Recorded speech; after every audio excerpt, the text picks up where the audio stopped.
Hello and welcome to the Product Biz Podcast. My name is Monica Little and I'm your host, and I am so excited for today's episode with special guest procrastination coach Christine Lee.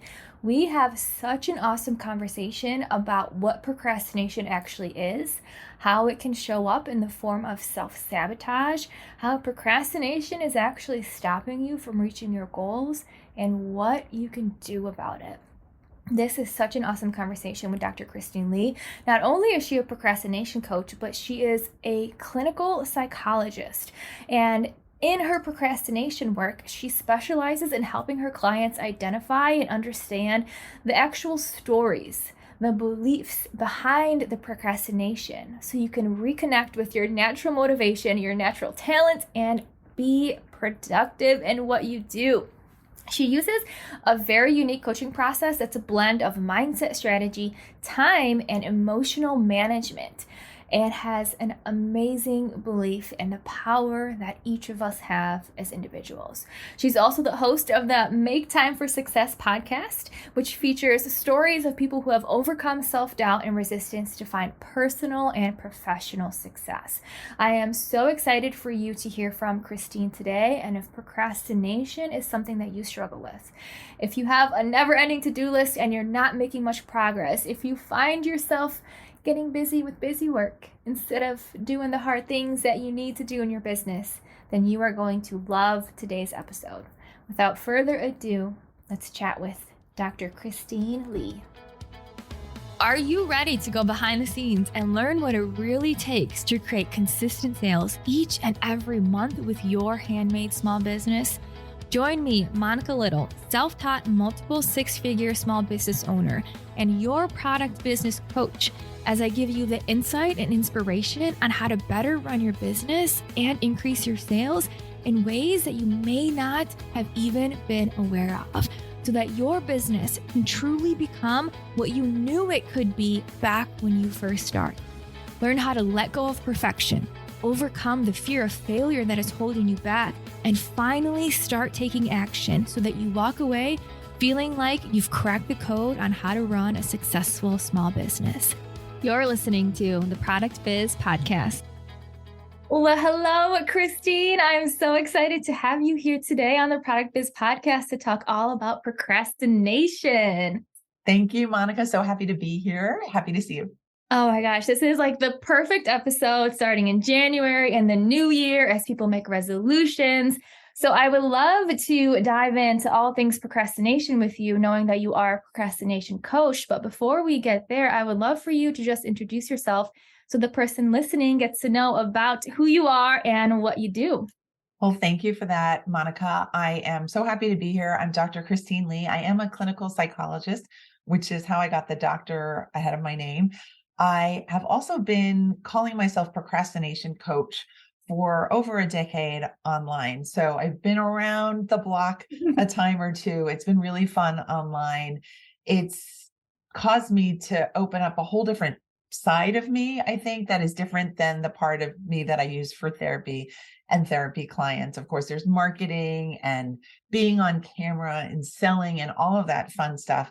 So I'm really glad to be able to unpack all of this stuff with Monica and you today.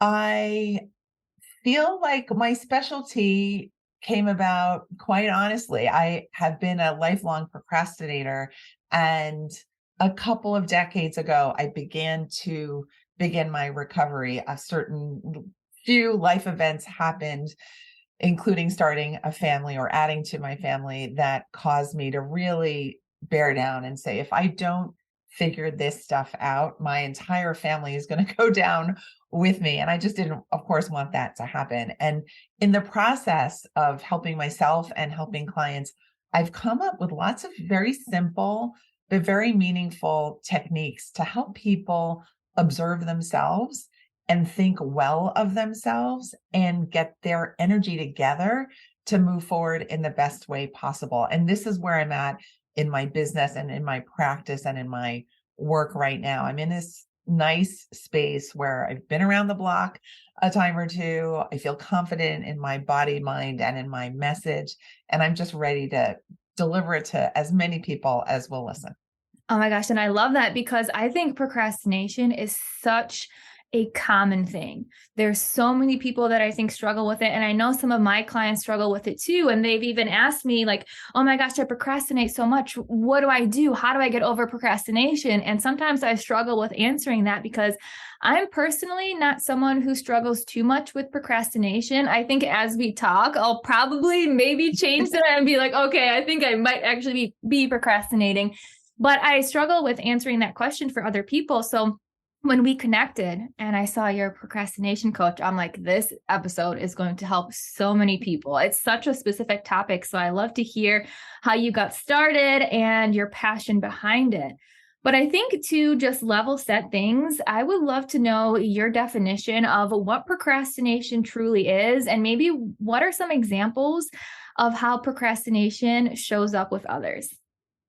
Okay, great. I have a very simple replies for all of these types of questions. Procrastination is just when we willingly put off something that we actually can do on the spot or in the present moment or today or that on that current day. And examples of how procrastination comes up, it's just the gamut, right? We can procrastinate around brushing our teeth, around making dinner, around walking the dog, around cleaning up a mess, around sending a thank you, around opening an email. So I think it isn't just that there are procrastinators and not. I think life is filled with opportunities for us to resist taking action. And for me, the wonderful, fun part of helping people is helping people to find out what is going on inside of themselves, inside their body, mind, and spirit that is causing them to choose being blocked over choosing flow and success and activity and action. I think we've all been there. So we're all in this conversation together. And I think because we've all been there, it's really important to use a strategy of kindness towards anyone who's struggling with this issue for any reason, whether it's brushing your teeth or writing your dissertation or selling skincare online. It, we have to be understanding that the person is having some difficulty and just help them move a step or two so that they can continue on again. Yeah, absolutely. And I think it's interesting too of how you mention acknowledging what's going on and giving a little bit of a grace about it too, because I'm sure as people listen to this episode, they may be like, oh my gosh, I definitely am procrastinating and I need a change. But it's like, hey, be kind to yourself, right? Once you notice anything like this, it all comes back to that personal development of wanting to be better and knowing where there are some spots that maybe could be brushed up a little bit, right? But it's all part of the journey of becoming the best version of ourselves, not only for ourselves, but for our family, for our business, for wherever we want to continue to grow. So, one thing that you mentioned is willingly putting things off. So, do you ever notice for procrastination, as you work with people on procrastination, do you ever notice that some procrastination is kind of conscious where people are like, okay, I know I got to brush my teeth, or okay, I know I got to reply to this. So, I'm just going to do it later, right? They're pretty consciously putting it off. But do you notice procrastination in maybe an unconscious way where people are avoiding something that they may not really know is procrastination? What's the difference between those two aspects right there? What an excellent, deep question. And for me, over the years, I've decided to call unconscious procrastination self-sabotage. This Ooh. is where you're really not meaning to, you're not intending to, it's not how you've structured your life, but the procrastination arises anyway. And I think all self-sabotage is completely fascinating, fun to unpack, sometimes terrible in your life, of course, Mhm. but it's also our body's way of keeping us really safe, really, really, really safe, right? Keeping us away from dangers that we once thought were real, but now are ready to move past. But sometimes we need to do that deeper work of saying, I'm ready, but I'm not yet there. And we need to unpack what were the original fears. What was I thinking about myself? Where does my identity need a shift or a boost so that I can encompass the new behavior safely without self-sabotage? And the good news is that when you find that you've been sabotaging yourself somehow, you can always correct. That's the good news about the work that I do. It always ends up with positive stories. It's not that Right. people stay stuck, it's that everyone actually wants to heal. And that actually we are naturally well. That's also a belief of mine that we came to this planet ready to go. And that is really our base setting, is that we are up for fun, we're up for expansion, we're up for more. And we just have to be careful that we're not endangering ourselves. That's where procrastination, self-sabotage, self-harm of any kind, right? Addiction, that's when that stuff, negativity, that all that stuff arises when we're feeling like we're out of our comfort zone and we're about to head into some danger zone.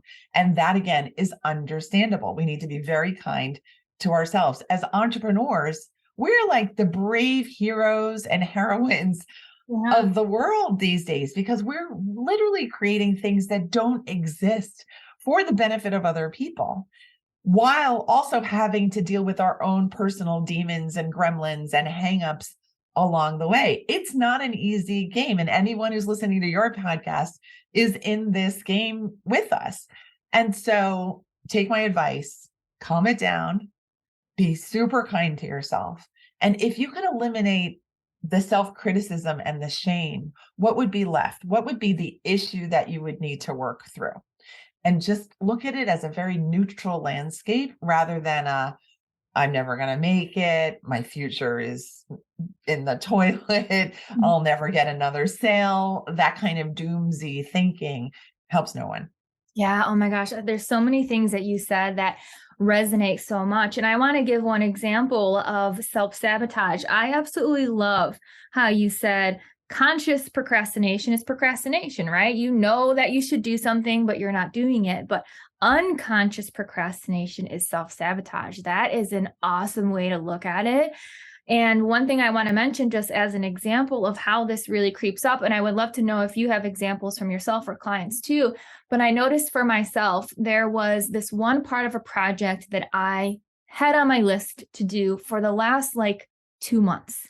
And it's something new, it's Facebook ads, it's something scary, it requires money, it's outside of my wheelhouse, it is going to take time and energy. And I found myself continuing to make myself busy with other things to the point that I never had quote unquote time to do it. I would have like a free afternoon and I would be like, no, wait, I got to do laundry really quick, or let me do these dishes, or let me reply on Instagram, or let me check my Instagram for the 15th millionth time. And this is something that came up. This is why I was joking at the beginning. I'm like, I don't think I have a procrastination problem, but as we dive in, I might actually be like, okay, this is something that I have some room to grow. But it's super interesting how that self-sabotage comes up when we're doing something exactly like you said, outside of the comfort zone. It may be a fear, it may be something totally new, it's not safe. So we just do busy work with other things to the point that we never get there. So do you notice that a lot, or do you notice any other specific examples of self-sabotage, like busy work or anything else that comes up? These are such great questions. And you make me laugh with the Facebook ads example because I think Facebook ads are built to cause stress. I really think there's not a single person who's kind of just glided into a Facebook ad campaign. I just have that thought every time I consider running an ad of my own. And I've even had campaigns be a little behind schedule just because I've spent a day or two extra when you need that extra day or two at the front to make sure your ad is going well. But I'm sitting there thinking, do I really want to do this? Is this worth the money? Right? That's the danger, that there might be money loss, that we might have the wrong copy or the wrong image or the wrong message and that it won't fly. But the thing is, as with all procrastination, we can't know until the action is started, right? That's how we tell if a Facebook ad is actually going to bring us the revenue back, is that we launch it and we sit there and we sit on our hands and we try not to touch the screen again for a couple of days. And we have positive feelings about it. But that's really the answer to all procrastination. Find your quickest way to taking action and then let the universe and the action itself guide the rest of the way, right? We're responsible for shortening the time between our intention, I need to start an ad, and running the ad. So shorten the time between your intention and your chosen activity. After you've started, it's not even fully within your control in a good way that you've set the wheels in motion. Remember those mouse trap things where the ball will roll down the wire racks and go all over it. And it's fun to see where it goes, and it's a delight. And it's kind of that tension right before the ball is released. And that's just all we do in life when you think about it, right? When we go to brush our teeth, it's unscrewing the toothpaste cap or running the water, but it's just one habit after another, one chain of routines after another. And when you see that, even Facebook ads becomes easier. You see it as a means to an end. And you want to be the person who's focused not on your fear and not on danger signals, but on your chosen goal and on your desire for a better future for yourself. When you do that, everything becomes much, much easier. Now, to your question about other examples of self-sabotage, I should have a personal book diary of things that I've done that fall under the category of self-sabotage, things that I have now gotten to the point of laughing at, but it used to be very painful, where I would see myself failing just at the point when I should be rising or when I should be succeeding or when I should be learning. But back in the day, I wasn't aware that this was all for me, that it wasn't teaching me anything. I just kept thinking I was letting myself down over and over and over again. It took me many years to get comfortable with Facebook ads, as an example. I could have done it. I could have gotten a coach. I could have gotten courses, but I just let myself struggle for many, many years, probably more than I should have. I could have been making money. So now I'm better at tossing away the terror of the self-sabotage when I realize, oh, it's happened again. And now I'm much quicker to say what needs fixing, what needs activity, what needs forgiveness, what needs a brand new makeover. Maybe I'm not even in the right zone. And maybe that's why the sabotage is coming up again, because I do trust that my mind and body are good to go. They're not out to hurt me in any way. And that's something I've come to see only in the past couple of years, actually, maybe even in 2022. I'm learning as I go, but each thing I learn just adds to my belief that everything's good. Everything's good to go. No need to procrastinate, really. Yes. And one thing that you said that I love is the time from your intention of what you want to do and the time that you actually take action to shorten that. And I think that is such a perfect example of, hey, if you struggle with procrastination, you know you have something you got to do, or maybe it's a little bit of self-sabotage where you're avoiding it because it is uncomfortable outside of your comfort zone, something new, something scary. Then the fact that you have that intention of wanting to do it, it's just about how do you start as fast as possible. And I know you and I, we have the same business coach. So I'm going to quote James and say something. He always says action creates clarity, right? Yes. And Yes. I tell this to my clients all the time that so many people wait for clarity first before they act. So maybe they're procrastinating because, oh, I just got to learn more. I got to learn more. I got to research more. I got to do more of this, when you're looking for that clarity before you act. But a lot of times that clarity isn't going to come, right? You have to act first, and then things become clear, exactly like you said. Then it's a mousetrap where the ball goes down, or the pinball or whatever it is. But when you act first, that will create clarity. That will help you get over this procrastination. That will help you, exactly like you said, to reach your goals. So I love to see how that all ties in. And it's so interesting just to see how much focusing on your beliefs, focusing on your goal, focusing on where you want to go, how that can help. So when people notice that they are procrastinating or self-sabotaging, I know you talked a little bit about what's going on inside, like what's blocked versus what is flow. Can you talk us through a little bit more about that and dive into it a little bit? That's a great question too. I would say my belief is that our natural state is one of flow. When you think about it, every cell in our body is well because it is alive, in flow, energy coming through and energy moving out. Actually, when it comes down to it, we are composed of energy. And I like to say that energy doesn't like to be stagnant. And if it's stagnant, it's probably only temporary, right? Because otherwise the cells die or the river gets dried up or bad things start to happen when real stagnation takes root. So I think, let's think, oh, if I'm feeling stuck, that this is the oddity. It's not me trying the new thing that's the oddity. It's me making myself stuck. And when you make that the toxin to be afraid of, then you know exactly where to go. You just stop paying attention to those fearful thoughts, the what if thoughts, the ruminative thoughts, and you start saying, okay, I listened to Monica and Christine, and they said action creates clarity. And James says action creates clarity. So what action is needed next? So you can blow by even the deepest fear when you just say, my fear is not welcome here. It's not necessary either. And because I feel safe in myself and in my decision-making capacity, what decision and action do I have to take now? It's actually very simple when you remove the stories, as James teaches us, from your operating system. When you make it like a system, right? Intention, action step, observe the results, repeat. That's pretty much what we've learned from all of our coaches. And like I said just a couple minutes ago, everything is a habit. So you're either turning on the switch or you're refusing to. And that's the decision that we have to live with, right? Whether or not we're procrastinating or self-sabotaging, the world will only see if we've turned on the light switch or if we've avoided it. And so you want to say, like, at the end of the day, what kind of results do I want to see? What do I want to feel? What do I want to have accomplished? Sometimes procrastination is part of that journey.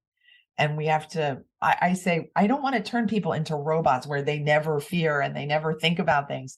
But if it really is your primary occupation during the day, yes, then you want to listen to what I'm saying intently and to what James and Monica are saying. Get out there, do the scary thing, get rid of your fears, do more things after that, do things that you think are crazy for you to do, even. And I really think you're going to be fine. You might even be way happier after showing yourself that you can survive these things. Yeah, and I think there's such a big correlation there of when you are scared and you don't self-sabotage and instead you just do it, that just builds up your confidence. It builds up your belief in yourself. It builds up, like you said, your happiness. It builds up this, oh my gosh, I'm actually doing something uncomfortable and getting closer to my goal, to my dream, to that house, to that vacation, whatever it may be. So that's one thing I always tell people too. If you struggle with confidence, if you struggle with not believing in yourself, it all comes back to just doing what you're going to say that you'll do. And once Yes. you start to build up that rapport of like, okay, I said I was going to go to the gym and I went to the gym. Wow, I feel great about myself, right? You do that for Yes. a month and you're like, I kept this awesome commitment to myself and look at this. And you feel like you're on top of the world and you can do anything. So if you take that same rationale, but apply it to your business, yeah, when something scares you, do it. Instead of shying away, if there's a little bit of procrastination, reduce that time between intention and action. And then you start to build this belief in yourself. And then I think it becomes easier. So I would love to know from you, do you think some of this procrastination, self-sabotage, as you start to acknowledge it and really work through it, does it become easier for people as they continue on? I think you get wiser and wiser as you mature, I think, for most people. And if you're curious about self-development, I think this stuff, the lessons are going to come automatically, right? The world is going to give it to you, whether it's in business or in your family or in an interaction with the checkout person at the grocery store. You're going to need these lessons anyway. So don't shy away from them, right? Do the experimentation, be bold, don't hide from your own life because this is your life to run. right? It's not just the business, it's your life operating system that you want to maximize and optimize, right? You keep your car clean, you keep your life clean too. And this stuff really does work. Things do get easier, you do get wiser, you do get braver, and then you see more and more results. And it does happen. I wanted to add for the business owners in the audience that I'm going to suggest one thing to remember. No one is blocking your business. Hmm. And when you see that, then you think to yourself, or I think to myself, well, then what can I do next? Right? Because there's no rules. It's crazy that there are no rules, but there are no rules. And of course, the market sets expectations, and your clients will help you see what are your limits for certain things. But there's no one really trying to attack your efforts or block your efforts or say that you're not good enough.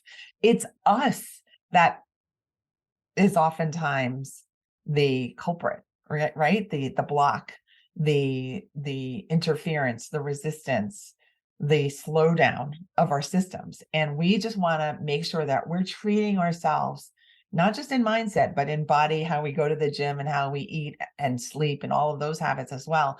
We have to keep ourselves in tip-top shape so we don't fall vulnerable to the errant thoughts, to the errant slowdown, to the blocking impulse, to the person who says, oh, well, that somebody in my last launch said, well, that sounded like an ad. And I thought to myself, part of me said, I've won. I actually sound like an ad, after all these years of feeling invisible and quiet, this is a win. But then it could also be seen as an insult that, well, somebody's being salesy.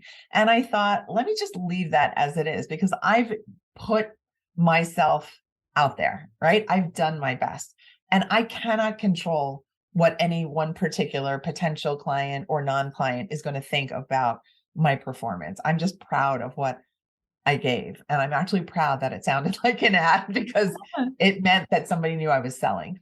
Yeah, absolutely. And I think it goes back to what you said of no one is blocking your business. Because sometimes I think some people, and especially when I first started off, if someone would have said something like that to me, like it could have been detrimental, right? And then Very every much. time, yeah. And then every time you think about showing up again, like that's in the back of your mind, right?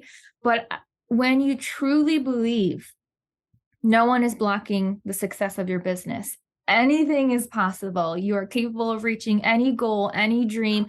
When you believe in that 100,000 million percent, then it's just like game time, right? Let's hit the field. Let's get the touchdown. Let's just roll through it.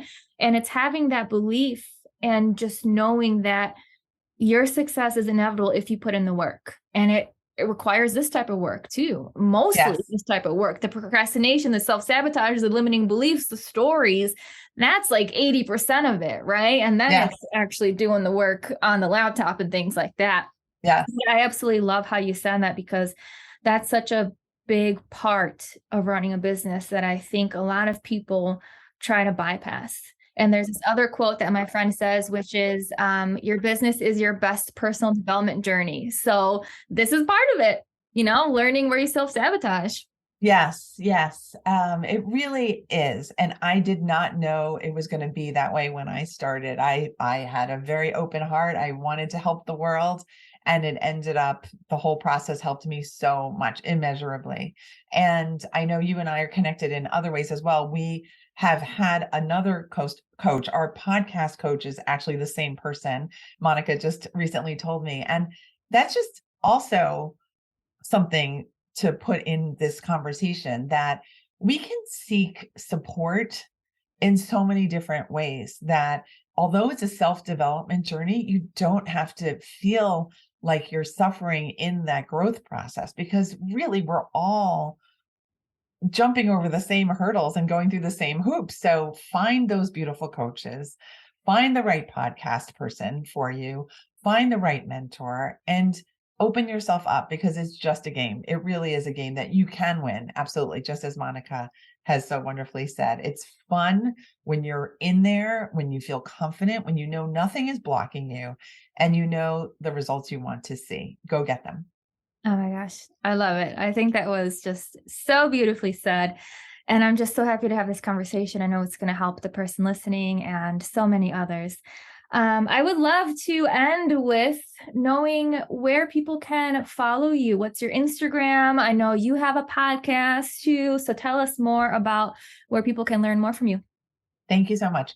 I am procrastination coach everywhere on social media, including Instagram, Facebook, and TikTok. TikTok is my new personal love. I love it because it's easy. So for any of you who are kind of shy on social media or feel like you don't have the time to do the social media, get on TikTok because you can just throw a snippet in there and it can make waves there. And I really appreciate that. You don't have to look all done up and have the perfect photo there. Go on TikTok. My podcast is my deep love of the past 2 years. It's called Make Time for Success. And I would love for Monica to come on. She's going to come on soon. And for our listeners today to sign up for the podcast there and listen to a few episodes. There's topics, so many interviews, topics like clutter, developing your voice, developing your presence, procrastination, finding body doubles, people to help you do your work when you feel like you don't want to be alone. Everything's in there. Oh my gosh, I love it. Such an amazing resource. And I will make sure to link your social media pages and also the podcast in the show notes. So for the person listening, they can find it easily and continue to learn from you. I just wanted to say thank you. Thank you so much. This has been such an awesome conversation. And I know we will be chatting again soon, but thank you for your time here today. Thank you. I have one more thing. If you Yes, have time, I absolutely. have a list of free resources that any of our listeners can get access to. It's called the Free Resource Library. I made this freebie so long ago, but this is evergreen material, things like planners and templates and mantra makers, things to help support you getting your stuff in order at the beginning of the year and to help you gain that momentum that we've been talking about that is so valuable. You can get that at procrastinationcoach.com/library. Again, Awesome. procrastinationcoach.com/library. Thank you for letting me share that. Oh, absolutely. And I'll make sure to link it and I'm going to make sure to download it too, because it Okay, sounds like great. the perfect thing that I need as well. Well, thank you. Thank you so much, Christine. I appreciate it so much. Thank you. And good luck to everyone here.